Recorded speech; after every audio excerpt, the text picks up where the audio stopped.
हीच सावित्री, सावित्रीबाई ज्योतिराव फुले.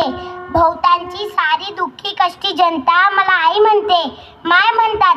परंतु खरं सांगू काय, तुमच्या सर्वांच्या तोंडून महासावित्री हा शब्द ऐकला की माझ्यातील मातृत्व जिंकल्यासारखं वाटतं. 8-9 वर्षापूर्वी शेठजी गेले, पहाडासारखा माणूस गेला, गोरगरिबांचा आधारवड गेला. एक घुंगाट माझा शांत झाला. त्यावेळी काय झालं होतं बरं?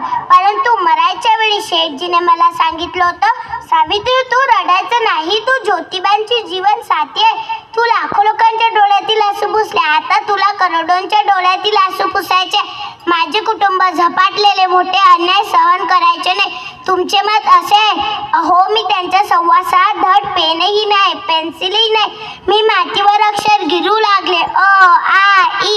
त्यानंतर मी मागे पुढे कधीच बघितले नाही. तर आमच्या शाळेत 6 मुली, 4 ब्राह्मण, 1 मराठा, एक धनगर. त्यातील आम्ही जातीवाद केले